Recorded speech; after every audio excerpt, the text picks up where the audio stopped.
Pelly-Fry stands at the edge of the concrete apron, watching German Messerschmitts streak across the sky in perfect formation. 12 hours earlier, they had landed here to refuel. 12 hours later, they were gone, intact, untouched, ready to murder British pilots again tomorrow. He stands there in the pale English sunlight, shirt soaked through, and thinks, what if they couldn't leave? What if the very moment they landed they were trapped? What if, instead of bullets and bombs, the answer was something far stranger, something that sounds almost absurd when you say it aloud? What if the answer was glue? This is the story of one of the Second World War's most unusual weapons concepts, a plan so peculiar that it exists in that murky territory between serious military innovation and elaborate practical joke. Yet it was neither. It was the product of desperate circumstances, brilliant scientific minds, and the British talent for pursuing eccentric solutions to apparently insoluble problems. At the height of the air war over Britain, when German bombers seemed unstoppable and British fighter losses mounted daily, a group of scientists and engineers at the Royal Aircraft Establishment in Farnborough set about developing a weapon that, on paper, seemed to defy common sense. They would drop bombs filled with sticky adhesive onto German airfields. The adhesive would remain tacky for hours. German aircraft attempting to land would stick to the runway. They would be unable to take off again. Their wheels would sink into the viscous coating. Their engines would overheat as they burned fuel trying to escape. The aircraft themselves would become immobilized weapons, useless and stranded until enemy engineers could somehow excavate them. The remarkable thing is not that someone thought of this. The remarkable thing is that the British government took it seriously enough to allocate resources, materials, and testing time to make it work.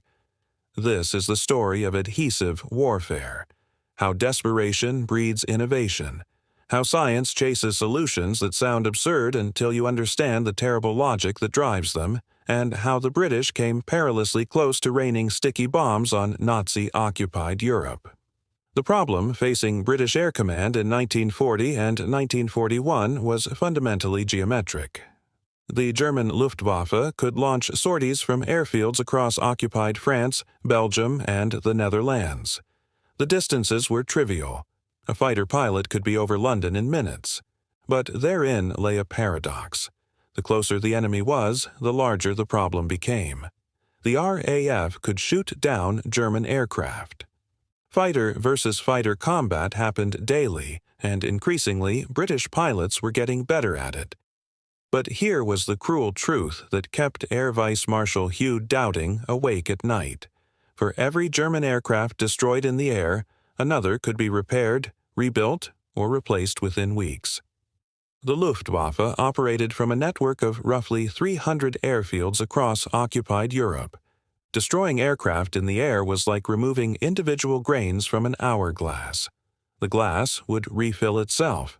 The real bottleneck was the airfield itself. If the RAF could somehow prevent German aircraft from using their bases, the geometry of the problem would invert entirely. A damaged aircraft grounded at its own airfield could be repaired, but an aircraft stuck to a runway was a different proposition altogether. It was immobilized. It was vulnerable. It blocked the airfield for other aircraft. It tied up repair crews and engineering resources. More importantly, it created a psychological effect. An airfield covered in adhesive became a hazard, unpredictable, possibly lethal. Pilots would fear it. Commanders would avoid it. The very geography of the air war might shift. The conventional answer to this problem was simple. Bomb the runways. Drop ordnance on the concrete, crater it, render it unusable. The difficulty was that concrete could be repaired. It was hard to destroy permanently. The Luftwaffe had demonstrated this repeatedly. Drop a bomb on a runway at dawn. By afternoon, it had been filled in and smoothed over. German organization was formidable. Their repair crews were fast. Their techniques for rapid airfield restoration were, by any measure, exemplary. Concrete remediation was labor-intensive but straightforward. What you needed was something that could not be quickly remedied, something that did not yield to the standard solutions. What you needed was something that would stick. The genesis of the adhesive bomb project remains obscure in the historical record, fragmentary and scattered across declassified documents that read as though someone had deliberately obscured the paper trail. But the basic concept emerged from the aircraft. DOE Sources and Manufacturing Planning Division at the Ministry of Aircraft Production, probably in late 1941 or early 1942. The idea was elegantly simple. Develop a bomb that would break open on impact with a runway and disperse a thick, viscous adhesive across the surface. The adhesive would remain tacky long enough for aircraft wheels to become embedded in it. In theory, even a heavy four-engined bomber, something weighing 30 tons or more, could become stuck. The weight of the aircraft itself would press the wheels deeper into the adhesive. The more the pilot attempted to taxi forward, the more thoroughly the wheels would be trapped. The technical challenge was formidable. Adhesives available in 1942 were crude compared to the synthetic materials we use today. Most natural adhesives, derived from animal glue, pitch, or tar, lost their tackiness when exposed to sunlight or extreme temperature fluctuation. An airfield in summer could reach 40 degrees Celsius, 104 Fahrenheit. An airfield in winter could drop below zero. The adhesive would need to remain effective across this entire range. It would need to resist degradation from weather, evaporation, and the mechanical stresses of aircraft attempting to move through it. It would need to be sticky enough to trap aircraft, yet fluid enough to be dispersed by a bomb blast. These were contradictory requirements, the sort of problem that attracts brilliant engineers the way nectar attracts bees. The team assembled at the Royal Aircraft Establishment at Farnborough, then the primary research and development facility for British aviation technology, included chemists, aeronautical engineers, and explosives experts. They began experimenting with various formulations. The most promising approach involved a thermosetting compound, a mixture that would cure and harden over time but maintain surface tackiness for several hours. The basic formula employed tar-like bituminous materials mixed with plasticizers and adhesive resins. The exact composition remains classified even today, more than 80 years later, suggesting that the formulation worked well enough that the British government wanted to keep the knowledge from potential adversaries. The bomb itself became known informally as the tacky bomb, though official nomenclature referred to it as a sticky bomb, Type A. The design called for a conventional steel casing, roughly cylindrical, with a diameter of approximately 30 centimeters, 12 inches, and a length of perhaps 60 centimeters, 2 feet. The internal volume would be filled with the adhesive mixture. A relatively small explosive charge, perhaps 10 to 15 kilograms of conventional ordnance, would rupture the casing upon impact. The explosion would not be designed to crater or destroy the runway in the conventional sense. Instead, it would simply scatter the adhesive across an area of perhaps 50 square meters, 500 square feet. The theory held that even a modest explosive would be sufficient to break open the casing and distribute the contents. The manufacturing process began at a facility in the Midlands, precise location classified, though historians have suggested it was likely at one of the major ordnance factories near Birmingham. Workers would assemble the steel casings using spot welding techniques developed specifically for this purpose. The adhesive mixture would be prepared in batches using enormous mixing vats. Temperature control was critical. The compound needed to reach a specific viscosity before being poured into the casing. The work was tedious, repetitive, and somewhat hazardous. Adhesive compound on skin would require hot water and considerable scrubbing to remove. There were occasional reports of minor burns when handling messes that had begun to polymerize. Production rates remain unknown, though references in declassified documents suggest that several thousand units may have been manufactured before the project was shelved. Testing of the adhesive bomb occurred primarily at the RAF's experimental station at Boscombe Down in Wiltshire, an airfield selected specifically because it could be cordoned off and the runways afterwards could be cleaned and restored. The first tests, conducted in the summer of 1942, were remarkably successful. A sticky bomb type A, dropped from a Wellington bomber at low altitude, struck the runway and dispersed its contents across a substantial area. The adhesive, as predicted, remained tacky for approximately 4 to 6 hours, depending on ambient temperature. A captured German Bf-109 fighter, a prize aircraft that had crashed in Britain and been subsequently repaired, was then taxied across the adhesive-covered area. The results were unambiguous. The aircraft's undercarriage wheels sank into the mixture. The stickiness increased as the wheel rotated through the compound. Within moments, the East aircraft was immobilized. The pilot could rev the engines, could burn fuel, could generate enormous thrust, but the wheels would not roll. The aircraft was trapped. Subsequent tests confirmed the effectiveness across a range of conditions. Different aircraft types, Spitfires, Hurricanes, even a captured Messerschmitt 110, all became stuck when operated across adhesive-covered runways. The duration of stickiness held up to expectations. The compound remained tacky even under moderate sunlight. Rain could wash some of it away, but this required continuous precipitation or deliberate hose-down with water. A German airfield crew attempting to resume operations would face either waiting for the adhesive to degrade naturally, a process taking many hours, or manually scraping it away using laborers and mechanical equipment. Either way, the runway would be unavailable, often for a full operational cycle.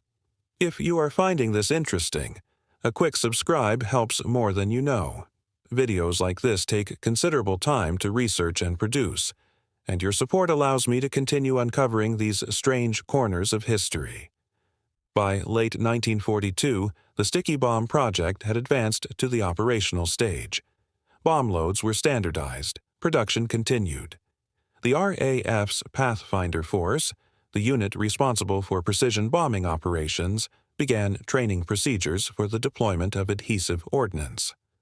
Target analysis suggested that the most vulnerable German airfields were those in the Low Countries and northern France, particularly the fields used by the Luftwaffe's fighter wings. The campaign that was envisaged would involve dropping large numbers of sticky bombs across selected airfields, rendering them unusable for a period of 8 to 12 hours. The timing would be coordinated with other bombing operations.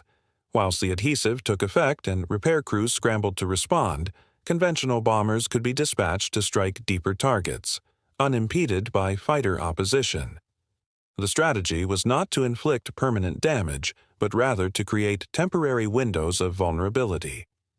In reality, the sticky bomb campaign never materialized as planned. The project was curtailed in 1943, canceled entirely by 1944. The precise reasons remain somewhat opaque, though several factors almost certainly contributed. First, the strategic situation changed. As British and American air superiority became increasingly assured, the need for such unconventional weapons diminished. The Allies could achieve their objectives through conventional means. Second, the adhesive bomb had significant practical limitations that only became apparent in large-scale field tests. The adhesive was susceptible to degradation in cold weather. British trials in winter 1942 showed that the compound became brittle and lost its tackiness in temperatures below 5 degrees Celsius, 41 Fahrenheit. If the campaign were to be launched against airfields in northern France or the Low Countries during winter months, effectiveness would be severely compromised. Third, and perhaps most importantly, the RAF's bombing accuracy, whilst improving, was still imperfect. Adhesive bombs were useful only if they landed on the runway. Bombs landing in adjacent fields or airfield buildings would be wasted. This required precision that in 1942 and 1943 was difficult to guarantee, particularly at night. The Germans, meanwhile, had not been idle. Intelligence reports suggested that the Luftwaffe was aware of the British adhesive bomb project, probably through captured documents or espionage. The Germans initiated their own program, codenamed Klebstoff, literally adhesive. The German version, developed at a facility near Munich, employed a different adhesive formulation one based on a synthetic resin compound. German tests appeared to be extensive, though full details remain classified. However, the German project suffered from the same fundamental limitation that eventually doomed the British effort. The adhesive worked, but not perfectly, not reliably, and not without significant logistical complication. By 1943 and 1944, both nations had essentially abandoned the concept. The American approach to a similar problem was characteristically different. Rather than adhesive, American researchers explored the use of liquid smoke, a non-toxic but severely obscuring compound that could be sprayed or dispersed across runways, rendering them temporarily invisible from the air. The logic was different. If you could not see the runway, you could not land on it. American prototypes of smoke bomb ordnance were tested extensively, but the project was shelved before any operational use, partly because of doubts about effectiveness and partly because conventional bombing proved sufficient to suppress German airfield operations. The impact of the sticky bomb project on the air war is difficult to quantify precisely, which perhaps explains why it has remained so obscure in historical narrative. The weapons were never deployed operationally. They never struck a German airfield. They never, in any direct sense, damaged enemy aircraft or killed enemy personnel. Yet the project itself was not a failure. It was an exploration of possibility, an attempt to solve an apparently insoluble problem through innovation rather than brute force. The project demonstrated that British scientific talent, when mobilized properly, could conceive and develop solutions to military challenges that seemed utterly fantastic. It showed that the government, when persuaded that a proposal had merit, would resource it and test it seriously. What survived from the adhesive bomb program was not a weapon, but a mindset, the understanding that unconventional solutions to conventional problems might prove valuable. This approach, refined through countless other projects, large and small, became one of the defining characteristics of British military science during and after the war. When you cannot win through quantity or obvious technological superiority, you innovate. You think laterally. You pursue solutions that might seem absurd until you understand the logic that supports them. The adhesive bomb, never used, never deployed, never tested against a real target, nonetheless represented a triumph of scientific imagination confronting military necessity. The airfields where these tests occurred survive. Boscombe Down remains an active RAF station. The runways where Wellington bombers dropped their tacky cargo, where captured enemy aircraft were deliberately driven into adhesive traps, where engineers tested and refined the formula, those runways are still there, still in use, still bearing no visible trace of their strange history. If you were to visit on a summer's day, you would see nothing unusual. The concrete would be marked with the usual runway markings. The administrative buildings would be modern, utterly unremarkable. But somewhere in the archived records of the RAF, in classified files that remain locked in secure storage, the details of that project persist. The formulas, the test results, the photographs, the reports.